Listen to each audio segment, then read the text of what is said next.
Hey folks, welcome to week 3. It's Monday, and I hope you have had a great first 2 weeks. I know I've enjoyed spending time with you, and we're going to just keep rolling along here with chapter 6 in the Foundations of Business book, and we're going to talk about understanding the management process and really want to focus on the difference between management and leadership. And so, throughout a lot of the content, particularly the video content we're going to go over, we're going to talk about that difference between leadership and management. And I'll tell you a little bit, give you some insight into my previous management experience. So let's get started. And here's what we are going to be looking at today. So we're going to define management. We're going to look at and describe the 4 basic management functions, including planning, organizing, leading, motivating, and controlling. We're going to talk about the various kinds of managers. We're going to identify the key management skills of a successful manager and leader. We're going to explain the difference between different types of leadership, discuss steps in the managerial decision-making process, and then describe how organizations benefit from TQM, Total Quality Management. Okay, so what is management? Management is the process of coordinating people and other resources to achieve the goals of an organization. Most organizations make use of 4 kinds of resources. Now, we've already talked about these a little bit, right? And so if we were in live class, I'd have you shout these out, but no need to. So these are material resources. Those are the things we use to build, to manufacture. Human resources, those are the people we hire. Those are the people that we work with. Financial resources, these are loans or monies from venture capital or angel investors. And information, that's, it could be the balance sheet of a company that we're looking to merge with or purchase, or it could be information from Google or from the U.S. Census. Okay, we're always going to go back to these 4 resources for the companies that we work with, okay, and then as managers for the departments that we manage. It's all about these 4 resources, okay? So the management process is it is a continuous loop, right? So we're always planning, right? So when we plan, that means, I'm going to use budgeting as an example. So when we plan, we look at all of our needs for the coming up year. We look at expenses we're going to have. We look at potential revenues, and we start to develop this plan. Next, we organize. We put all that information maybe into an Excel spreadsheet, and we come up with our yearly budget, and we look at how effective it's going to be and certain milestones that we need to hit, okay? And we rally everybody around it, right? We lead in and we motivate people to understand why the budget is so important and why we spent time planning the budget, organizing the budget into different categories and into Excel. And then we want to make sure that people understand in this leading and motivating why it's important to understand and care about that budget, right? And try and hit your budget numbers. And then controlling. Then we have to look back and go, okay, so each month, have we hit our budget? If not, then what do we need to do to reallocate funds or ask for additional resources or cut resources, okay? Or have we exceeded our budget? If that's the case, do we want to stretch ourselves more for the next month or the next quarter? And so after we do that, we come back again, review and modify, and then we go back into planning, okay? So we look at our second quarter or third quarter budgets, and we plan those, organize them, lead and motivate people to achieve their goals, and then we look back at them under this controlling section, and then we review and modify. Okay, so it's a continuous loop. As a manager, you are always planning, organizing, leading, motivating, and controlling, and then you go back, plan, organize, lead, motivate, and control. Okay, just want you to be aware that this is a continuous loop that you will always be doing on a daily basis. Planning. Basically, planning is establishing organizational goals and deciding how to accomplish them, right? So every company should have most companies do have a mission statement, and that's a statement of the basic purpose that makes an organization different from others. Again, I look at this more along the lines of the deeper purpose, right? That you learned about or will learn about more when you watch the Mackey video, if you haven't already. But understanding what's that deeper purpose, that mission statement, right? To nourish people and the earth, or nourish people and the world. Okay, that's Whole Foods. For Patagonia, it's to create quality and to save the earth, right? Save the earth. That's their mission. That's their higher purpose. Okay. For Nike now, I think their higher purpose is more along the lines of, forget the shoes. It's all about being advocates for social change. Okay. So I equate mission to higher purpose. For Point Loma Nazarene, ours is to teach, shape, and send. So we want to teach you. We want to shape you into Christ-like business professionals, Christian business professionals who can go out and make a difference in the world. And that's our higher purpose. Okay? So planning and your mission, all of your planning typically revolves around the mission. How are we going to achieve that mission through planning? A strategic planning process, you establish an organization's major goals and objectives, and then you allocate resources to achieve them. Okay? Do two different things, a goal and objective. A goal is an end result that an organization is expected to achieve over a 1 to 10 year period. So we have long-term goals, right? And we have short-term goals. So for you, we're going to talk about goal setting. And the most important thing about goals is that they're SMART goals: specific, measurable, attainable, relevant, and timely. They have a time stamp to them. And so that again, 1 to 10 year, you would never give something that vague. You would say, we want to hit $2 billion in overall revenue by 2021. Okay. And so we set a specific goal.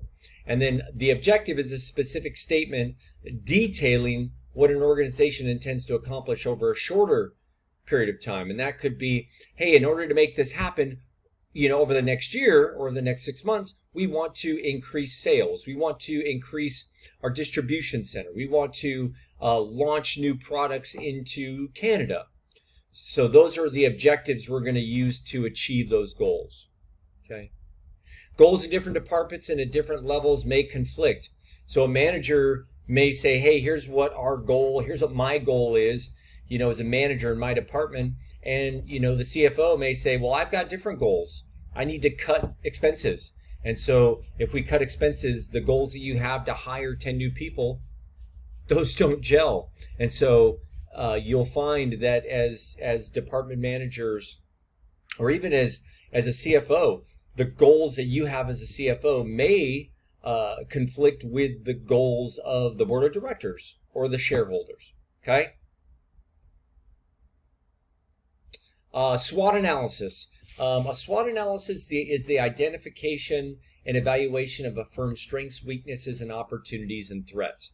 It's funny, I just did a SWOT analysis on our department last week. And so understanding what your company's strengths are, I'm going to go back, understanding what your strengths are. Just for example, for us, our strengths are our relationships with people here on campus and within the San Diego community.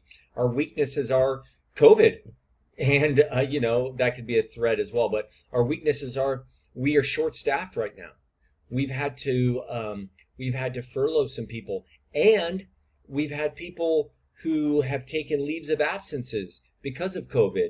So right now our head count is a weakness.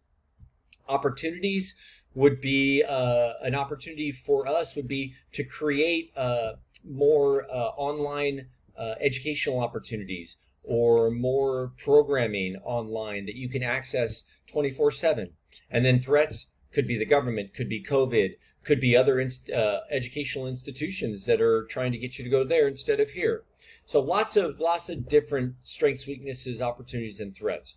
But doing an effective SWOT analysis really helps a company better understand where they sit within their industry, and within their business. Types of plans, we'll look quickly through these, right? Strategic plans are broad. Tactical plans are much smaller scale. Operational plans are designed to implement tactical plans.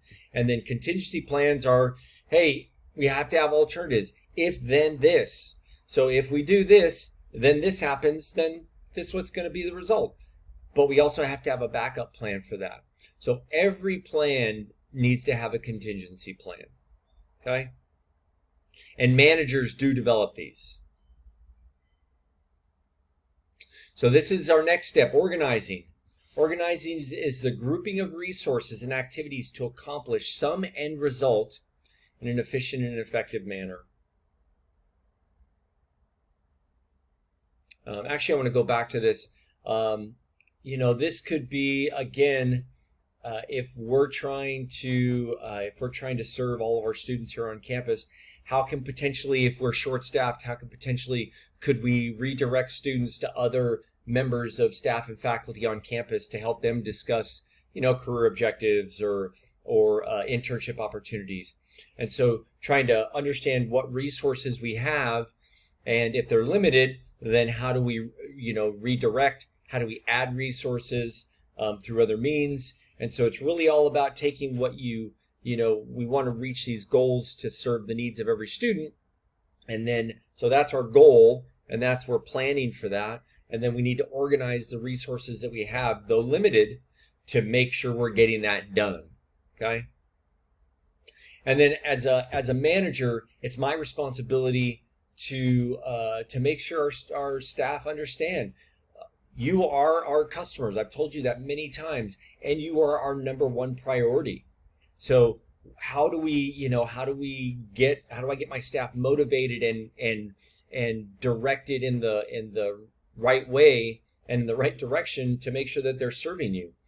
There's a book out there by Duarte and Sanchez. It's called Illuminate, and it's about how you can be, as a leader, a torchbearer, guiding people and leading people through stories and speeches and actions. And so if I'm leading people, I'm influencing them to work towards that common goal. And for me, the common goal is to serve you as students and make sure that you have everything you need to be successful. And then motivating them, right? And so I'm not here to beat them up if they don't get it down, just like I'm not here to beat you up. I'm here to make sure that you're motivated, or I'm creating a motivating environment to make sure that you feel like you can accomplish the goals that you've set, right? And you're getting everything you need. So as a professor, I'm doing the same thing with you, right? I'm trying to motivate you and give you inspiration to continue in the process and make sure that you get your work done, okay? And then directing, and that's the combined process of leading and motivating. I'm trying to move you towards our common goal, okay? And so again, Duarte and Sanchez would say, you might use these different, again, speeches or stories to help direct people to a common goal and make sure they stay on track and on focus. This is probably the hardest thing you can do as a manager, as a leader, is to lead and motivate people. It really does take a lot of practice and a lot of empathy. Mackie's going to talk about what it means to be an authentic leader, and that's to be open and honest and to be empathetic towards your staff. And so some people view empathy as a weakness. It's soft, but empathy is a skill. Being able to understand what other people need and being able to understand where other people are, that's a skill that every leader and every manager should have. And so as you move through your career, you're going to find that empathy is an amazing skill to have. If you already have it, I didn't have it until a few years back when I started to really lean into it more. But if you already have it, good for you. The control function. As a manager, prior to coming to Point Loma, this was where I was really good at. This was my sweet spot when it came to managing. I was a control freak. And so what I would do is I would, one, set standards. As a sales manager of a large executive search firm, I said, hey, here's the number of calls you need to hit. Here's the number of people you need to meet. Here's the number of dollars that you need to generate on a quarterly basis. I measure those, right? I run reports. I make sure that they input information. I look at the financials. I look at each sales trend for each recruiter. I would measure performance against the standards I've set, and then I'd take corrective action, whether that was discipline or going as far as firing somebody, letting somebody go because they weren't hitting these standards. That's not really, there's other ways to control. There's other ways to set standards, measure them, and then the corrective action. What do? Do we just fire them? Or do we try and get them to understand why these are important and then maybe set new standards and goals for them? Or help them get here. Maybe provide a mentor to them. Maybe sit with them and help coach them through some of the difficulties they're having. Maybe getting client appointments or hitting a certain level of revenue. And so corrective action, that's, as a manager, that's up to you. What is the corrective action you're taking? Is it punitive? Are you using the stick or the carrot? Or are you stepping around the fence and leaning into them and asking them, how can I serve, how can I help you? What are your priorities? You're going to hear Buckingham talk about this. What are your priorities and how can I be a resource to you? What are your priorities? What's the most important things and how can I be a resource for you? Right? And so to take corrective action doesn't always mean to fire somebody. Okay? So these are some of the things you want to think about, particularly in the control function, because this can get out of hand for you. You can set lofty standards, measure them, and then nobody's hitting them, and what do? Right? Turn the whole office over? Or do you try and set realistic standards? We call them BHAGs. Those are goals that are just out of reach, right? They're big, hairy, audacious goals. That's what they call them. And so you set these goals for your staff, and then, are they a lot or are they reasonable goals? And then you measure, and then you take corrective action. This is the big one. Is it punitive or is it supportive? Okay. Levels of management. We talked a little bit about this in chapter 4, I believe. In a corporation, you have top management. That's the upper level executives who guide and control the overall fortune of an organization. Middle managers, these are the managers who implement the strategy of the top managers. And then first line managers are managers who coordinate and supervise the activities. So the front line, these are more strategic. These people here are and should be more leadership focused, more strategic focused. And then this person really is. These are kind of your doers. These are the people that get the job done and make sure their employees get the job done. Now, that's not to say that all three of these shouldn't be leaders as opposed to just managers. I prefer the term top leader, middle leader, and frontline leader. Okay?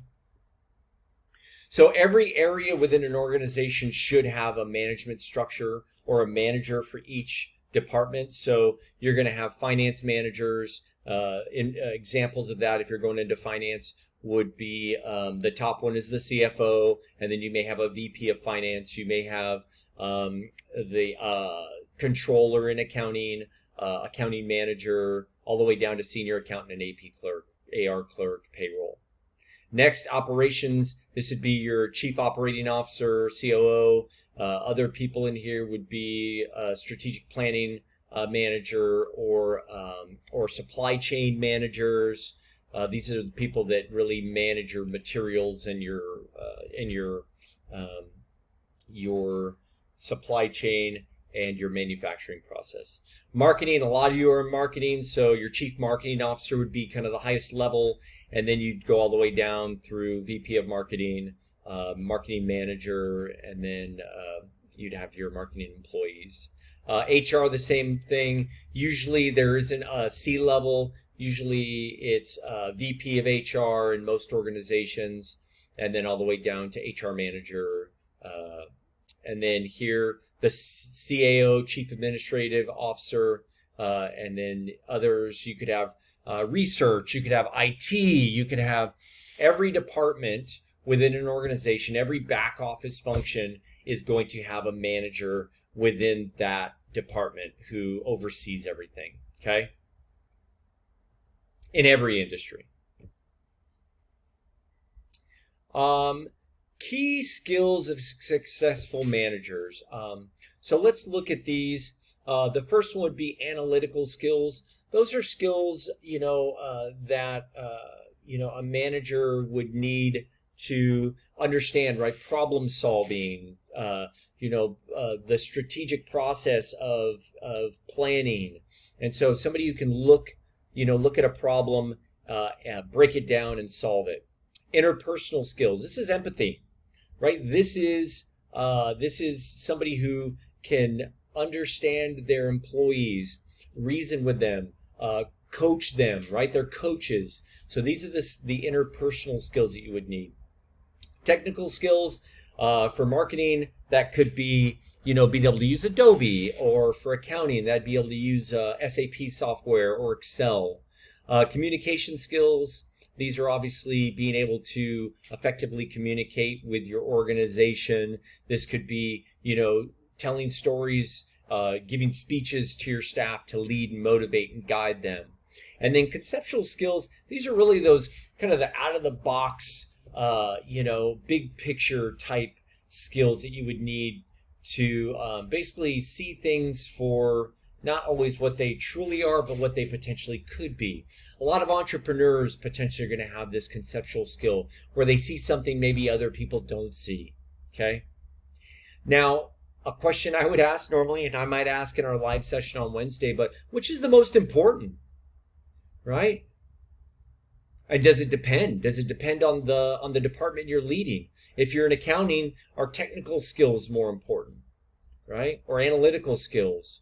If you're the CEO, are conceptual skills and communication skills more important? If you're in HR, are the interpersonal skills, right? So what are the key skills? I think a lot of people would say as a leader, the interpersonal skills are probably the most important, okay? Because a lot of these other ones you can learn. It's hard to learn. Take it from somebody who has experienced it. It's hard to learn empathy. It's hard to learn how to be empathetic and to understand your people and guide them and coach them and not just drive them.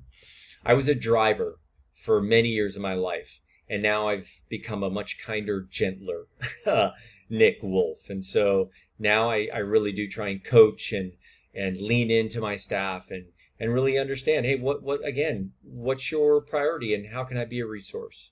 And that's the approach I'm trying to take with not just my staff, but with my students as well. So what are the most key skills for any manager?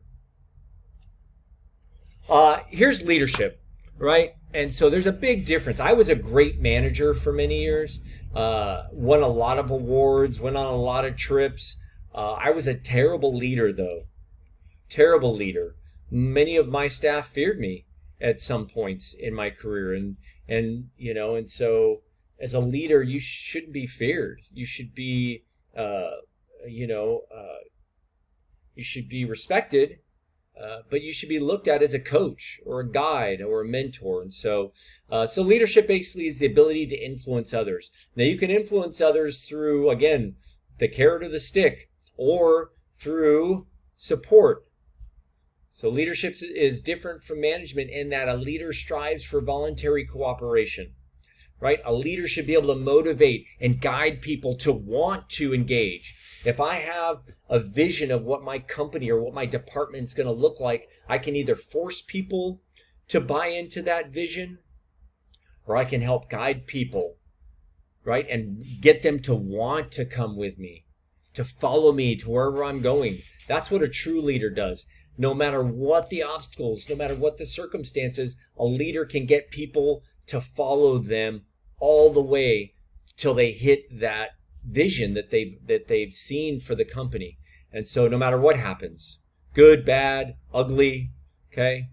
Where a manager would just said, you have no choice. Get there, or I'll find somebody that can get there, okay?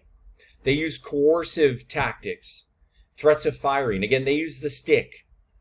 Okay? So be a leader. It's my one piece of advice for you. Be a leader, not a manager. Formal and informal leaders, right now you are all leaders, and as far as I'm concerned. You have demonstrated to me that you're leaders just by being here, just by stepping out of COVID and saying, you know what, no, I'm going to continue on my journey through my educational journey. You've already set yourself apart as leaders, okay? Now there is formal leaders, right? So those are people with legitimate power. That's your CEO. Those are your managers.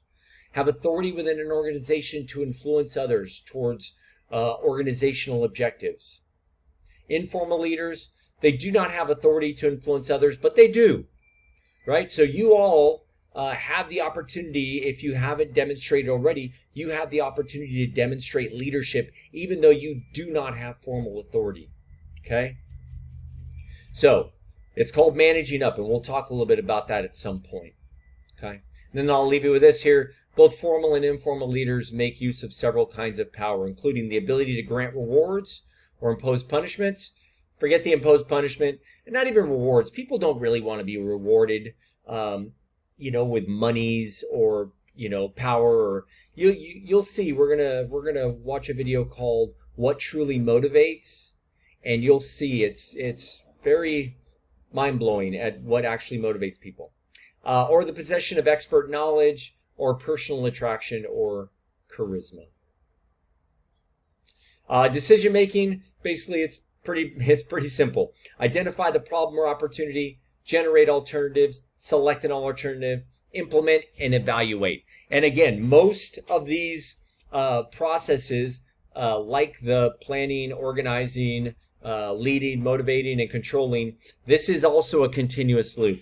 We identify a problem, we generate alternatives, we select an alternative, we implement and evaluate, and then we go back. And if we have to do it again, we either stay the course or pivot. Okay? There's another book that I want you to take a look at. It's by Reese. It's called The Lean Startup.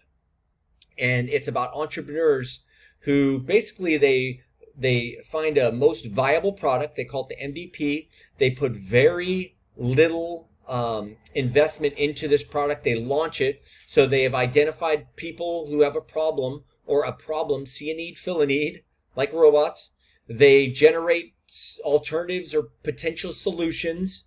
They select that solution. They launch it, right? They're not investing a ton of money in advertising or market research. And if it works, they stay the course. If they don't, they pivot, adjust, try again. And that's the lean startup mentality. That's, hey, I'm going to have, I see a problem. I'm going to try and fix it. Not going to invest a ton, launch it, evaluate it, flip it, or keep going. And so this is the same thing with decisions. And we continuously evaluate the decisions that we make as managers. That's super important to remember. Total quality management. This was basically implemented and founded by Toyota. They also call it Toyota Quality Management. It's the coordination of efforts directed in improving customer satisfaction, increasing employee participation, strengthening supplier partnerships, and facilitating an organizational atmosphere of continuous quality improvement. Sounds like stakeholder theory, right? Let's get our customers involved. Let's get our employees involved. Let's strengthen our supplier, our vendors, right? Let's get all of our stakeholders involved. The only thing they're not talking about is the environment, okay? This is exactly what Patagonia does. This is exactly what Whole Foods does. This is what Toyota does. Toyota created TQM, right, to make sure that they came out with a quality product. They took care of their employees and engaged them. When somebody came up with a better idea on the assembly line, Toyota implemented it for the entire assembly line. And then they made sure that they were partners, not just, partners. They actually would Toyota would invest in their suppliers' money and become partial owners in these supplier firms. And so they really wanted to be partners with all of these, okay? And everything was driven towards quality improvement, making sure that we create the best product possible. So managing TQM or TQM, total quality management, is big, still big. If you want to go into operations, to me, HR and operations are two of the most impactful back office functions in any organization. To hire, retain, and train and develop the right people to come on board, and then to make sure that whatever service or product you're putting out is of the highest quality, you can't go wrong with that. Okay. The last part we're going to talk about is benchmarking. That's a process to use to evaluate products, processes, or management practices. So you would look at a competitor or another organization that has a high standard of quality, that's doing things right, and you basically benchmark yourself against them. You basically, the steps are, you involve identifying objectives, form a benchmarking team, collect and analyze data, and act on those results. And you mirror yourself based on these companies that you want to rise to. Okay. We can talk more about this. I love TQM. I love operations. And let's see. So although many factors influence the effectiveness of TQM program, two issues are crucial. It's got to have buy-in from top management, right? The highest levels of management have to be willing to invest in the cost, right?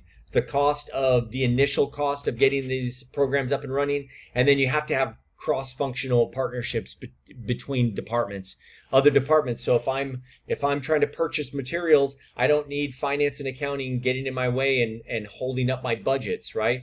If I need more people to come in and run these these new operating practices, I don't need HR slowing me down by not being able to hire.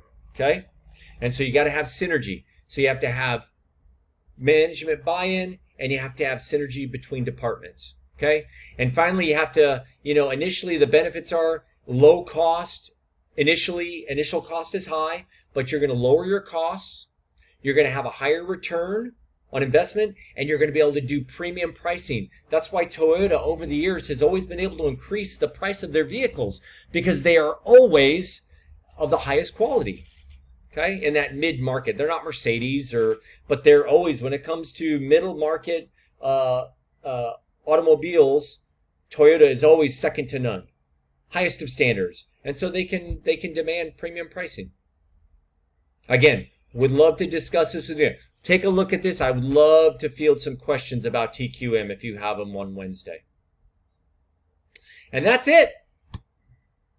Again, super excited for week 3. I love talking about management and leadership. It is because I was such a poor manager, I love to look back and reflect on my experience and just hopefully guide people into a better understanding of how to do it right, how to be kind and how to be empathetic and still drive your staff and still create quality and still create a lot of revenue, right? Still exceed your revenue goals. And so,